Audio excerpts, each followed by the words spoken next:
Fantasy. At Battle Mage, we absolutely love the genre, but it's such a broad concept. How do we define it? We know this is fantasy. For Frodo. And so is this. And this. And this.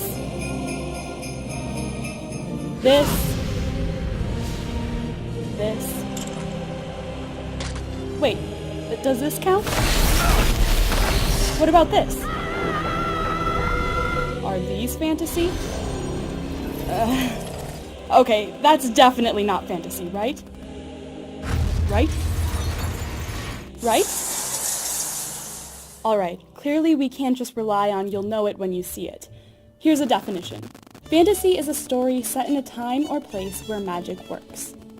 Magic is great, and when we talk about magic, here we mean the mystical, metaphysical magic. Stuff that breaks the laws of physics because it's just plain awesome. We're talking about great wizards doing battle. We're talking about ancient artifacts with immense untold power. We're talking spectacular creatures like fairies and dragons. Having this rule means we can rule out stage magic, psychic powers, superheroes, historical fiction. Should we rule out myths, though? Sure, they inspired fantasy, but there's an endless debate on whether they count between academics, diehard fans, and normies. Okay, that's cool, but it's pretty borderline. What about... Oh gods, no! Alright.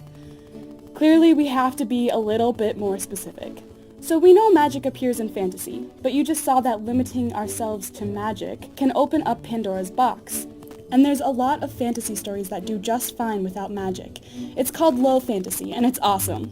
Heck, Game of Thrones even takes forever to introduce real magic into its setting. Okay, so fantasy takes place in a constructed world. Game of Thrones works in that definition. The lands of Westeros and Essos may borrow heavily from British and Mediterranean history, but they're entirely the work of George R.R. Martin.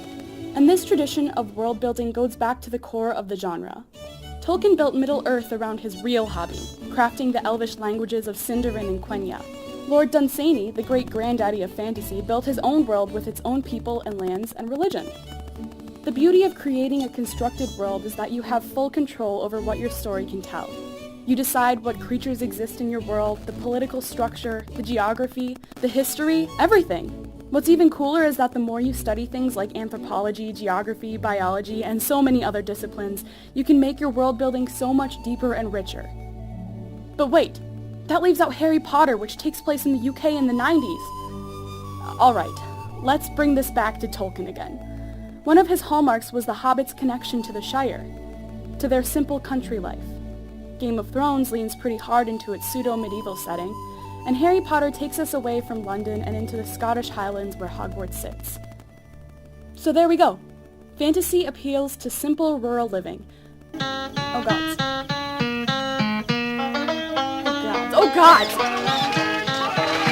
Alright, let's rethink the strategy here. So we have three things that tend to appear in a lot of fantasy, but if we allow stories with any of them, the definition gets too broad. And if we only allow all of them, it gets too narrow. What happens when we restrict it to stories that have at least two? Yep. Okay. Alright. Looks good.